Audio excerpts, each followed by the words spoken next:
Hello guys, कैसे हो आप सब। ये तो आप कमेंट करके बता ही दीजिए। मेरी चैनल में आप सबका स्वागत है। आप सुन रहे हैं वेदा और सिया की लव स्टोरी, जिसका नाम है सेल्फलेस लव। पिछले पार्ट में आपने क्या सुना था वो तो आप सबको पता ही होगा। अब हम आगे सुनते हैं। वेदा अपने मॉम डैड को लेकर स्टेशन की ओर जा रही थी। रास्ते में वेदा अपने पापा से पूछती है, पापा ऐसी भी क्या जरूरी बात थी जो आप मेरे सामने नहीं कर सकते थे। वेदा के पापा कहते हैं, हम तेरे बारे में ही बात कर रहे थे। वेदा कहती है, क्या। वेदा के पापा कहते हैं, यही कि तुम बीमार हो और सिया तुम्हें समझाए कि तुम कोई अच्छे से अस्पताल में जाओ और डॉक्टर से तुम्हारा इलाज कर पाओ। वेदा को यह सुनकर गुस्सा आता है, लेकिन वो शांत रहती है। उन्हें दिखाती नहीं कि उसे गुस्सा आया है। वेदा कहती है, पापा मैंने आपसे पहले भी कहा था और आज भी वही कहूंगी कि मैं बीमार नहीं हूँ। मैं जो हूँ वो हूँ। अगर आप मुझे एक्सेप्ट करेंगे तो मुझे किसी और की परवाह नहीं है।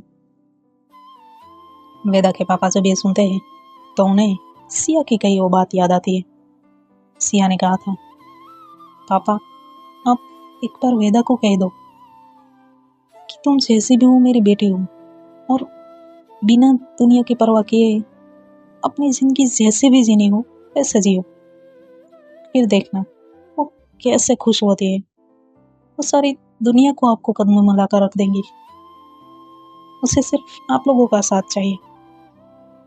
वेदा उसके पापा को एक नजर देखती है और कहती है, पापा आप क्या सोच रहे हैं। तभी उसके पापा होश में आते हैं और कहते हैं, बेटा हमें थोड़ा वक्त चाहिए।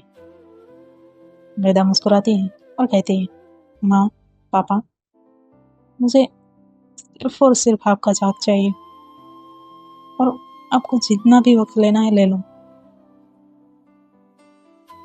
तभी स्टेशन आ जाता है। वेदा गाड़ी रोकती है और कहती है, माँ पापा ठीक से जाना और घर पहुंचकर कॉल कर देना। फिर वेदा अपने मॉम डैड को बस में बिठाकर वापस गाड़ी के पास आती है और सिया को कॉल करती है।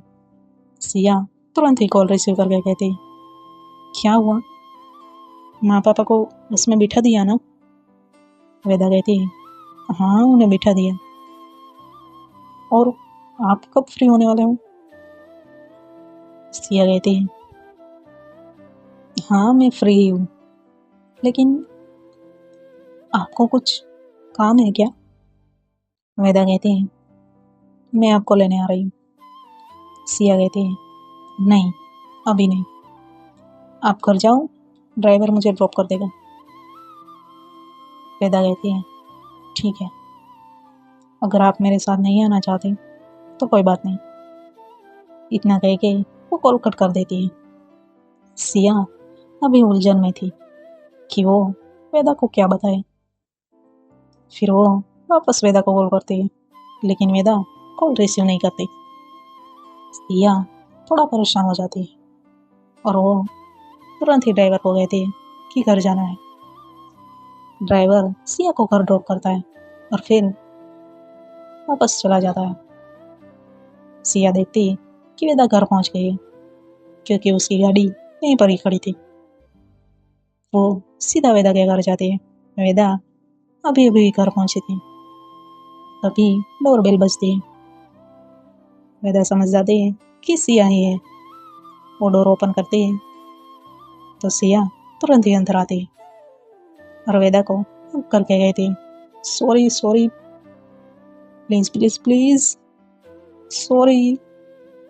वेदा हल्का सा मुस्कुराती है और कहती है, एक बात पे आपको माफी मिलेगी। सिया वेदा से थोड़ा दूर होती है और वेदा की तरफ देखते हुए कहती है, और वो क्या है। वेदा डोर लॉक करती है और सिया को सोफे पे बिठा के उसके सामने बैठ जाती है। फिर कहती है, आपके और माँ पापा के बीच में जो भी बातें हुई है वो सारी बातें मुझे बतानी होगी, उसमें से कुछ भी मिस नहीं होना चाहिए।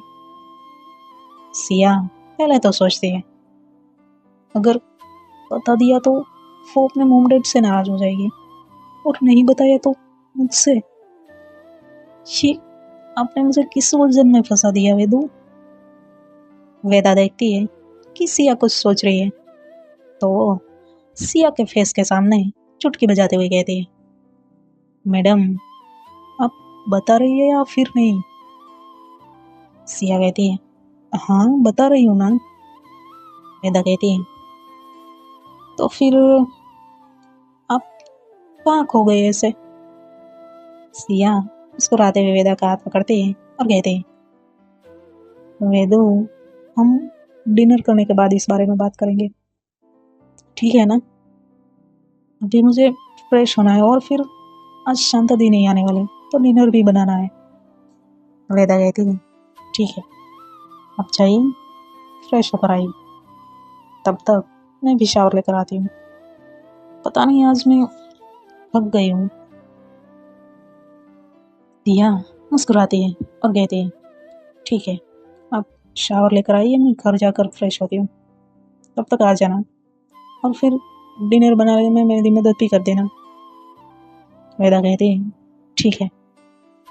सिया अपने घर आती है और फिर से सोचती है, अब वेदा को कैसे बताऊँ, क्या उससे बताना सही होगा। फिर सोचती है, हाँ आखिर में तो वो पॉजिटिव ही थे ना, तो मान जाएंगे, ऐसा बता दूंगी। इतना सोच के वो फ्रेश होकर किचन में जाती है। तभी डोरबेल बजती है। सिया को लगा कि शायद वेदा होगी। वो डोर ओपन करती है। वो देखती है कि शांता दी है। वो तुरंत ही कहती है, शांता दी आपने तो सुबह मना किया था ना। तो फिर शांता दी कहती है, हाँ लेकिन मैंने सोचा जल्दी जाकर बना देती हूँ और फिर बाहर जाती हूँ। सिया कहती है, ठीक है। फिर वो जो भी बनाना था वो शांता को बताकर लिविंग रूम में आकर बैठती है और नित्या से बातें करने लगती है। सिया आज जो कुछ भी हुआ था वो सब नित्या को बताती है।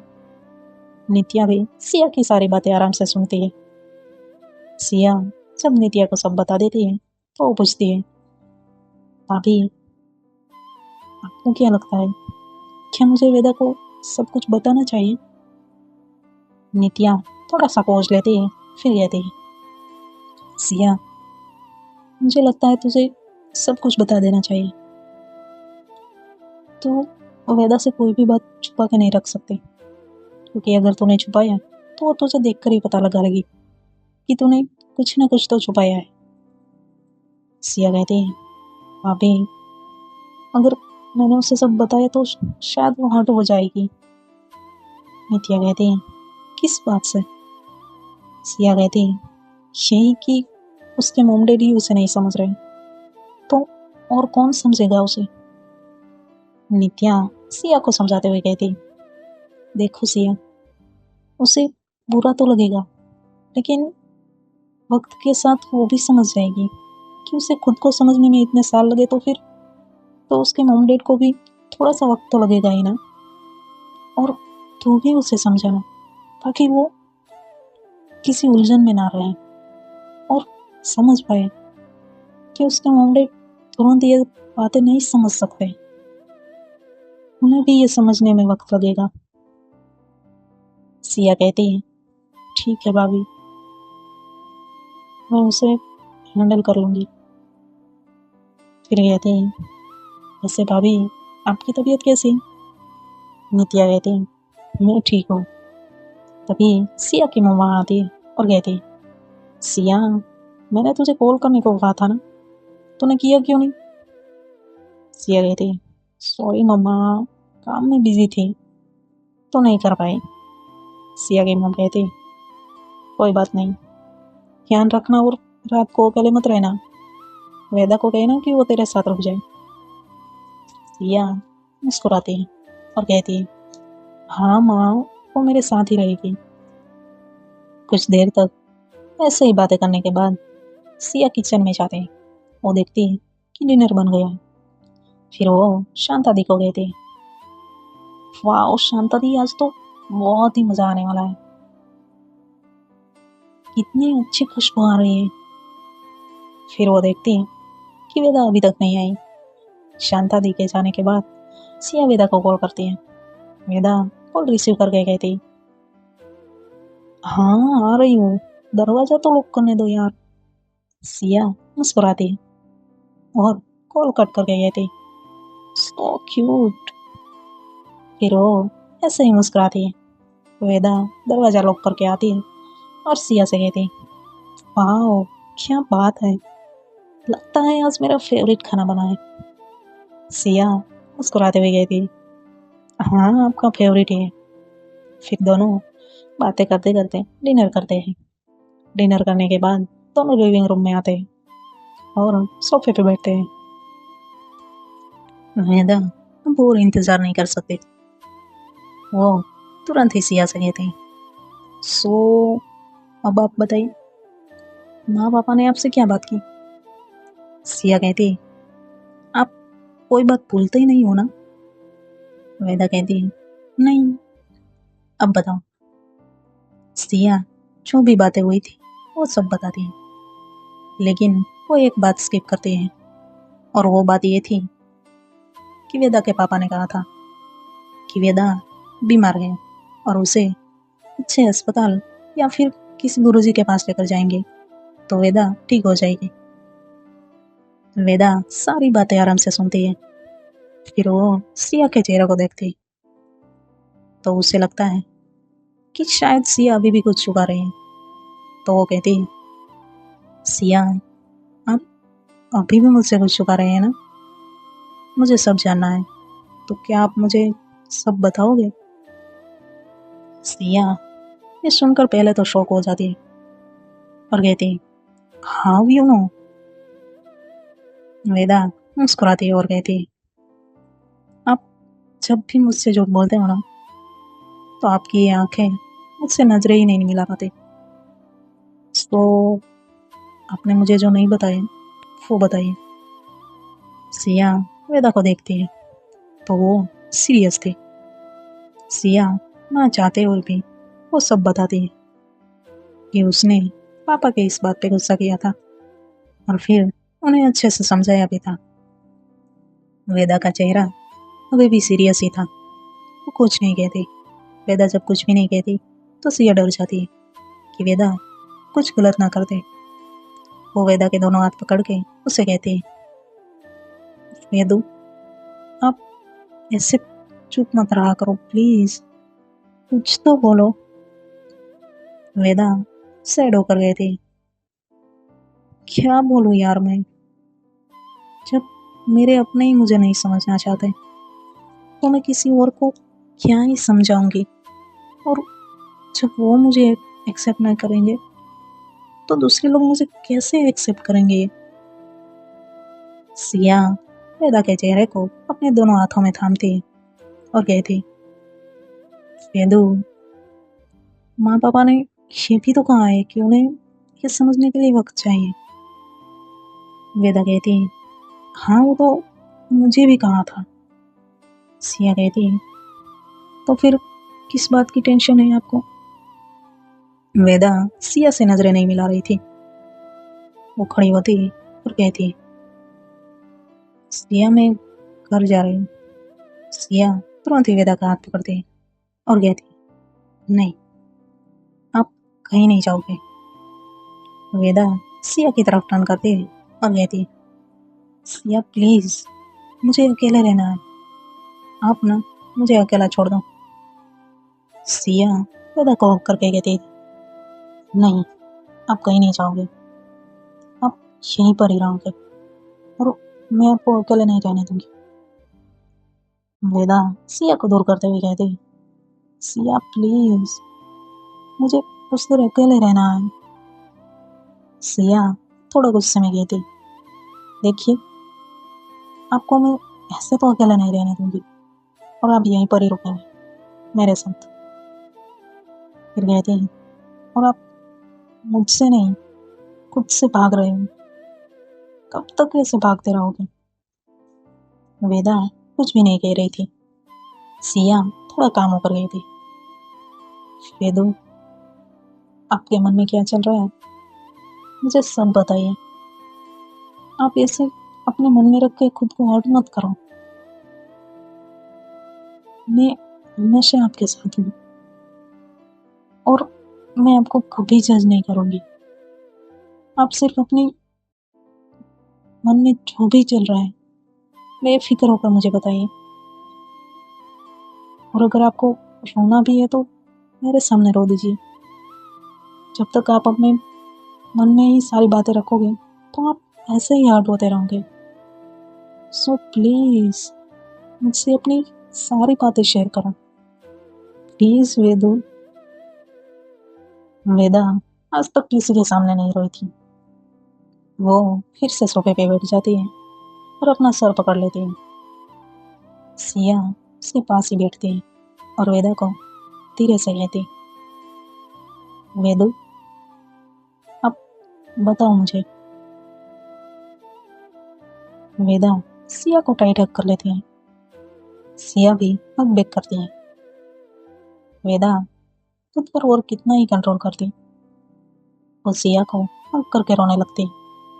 सिया भी उसे रोने देती।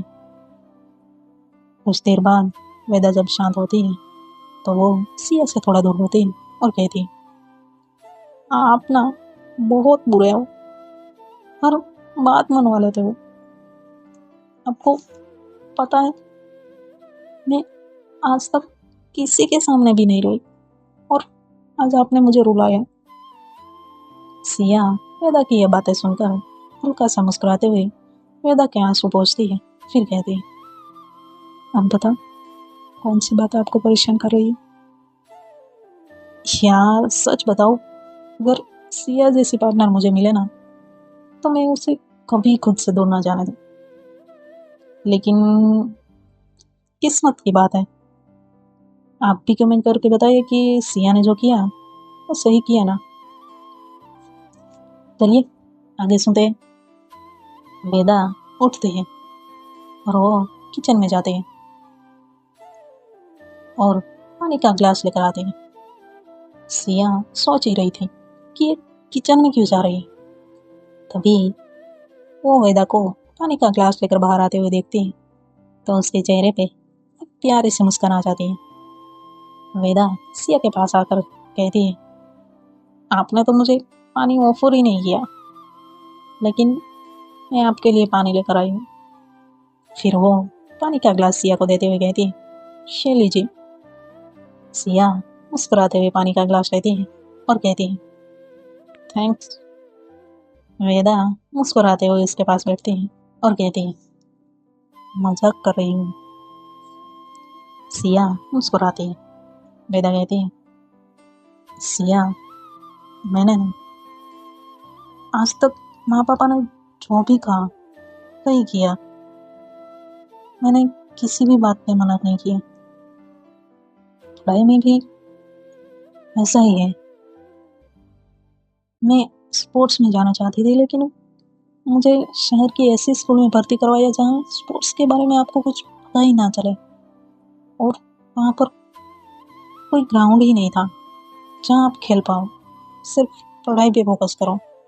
12वीं तक तो मैं उसी स्कूल में और फिर कॉलेज करने बड़े शहर में जाना चाहती थी क्योंकि मुझे खुद के पैरों पे खड़ा होना था और मेरे भी कुछ सपने हैं जो मुझे पूरे करने थे। कुछ देर पहुंच लेने के बाद वो फिर से गए थे, आप जानते ही मुझे फोटोग्राफी करना कितना पसंद है। मुझे वो भी करना था, सीखना था, लेकिन मैं वो कुछ नहीं कर पाई। और इसमें दोष मैं माँ पापा को भी नहीं दे सकता क्योंकि वो लोग इस बात से अनजान ही थे और पैसे भी तो उतने नहीं थे। फिर मैंने कॉलेज भी उसी शहर में की और कॉलेज भी ऐसे ही खत्म हो गई।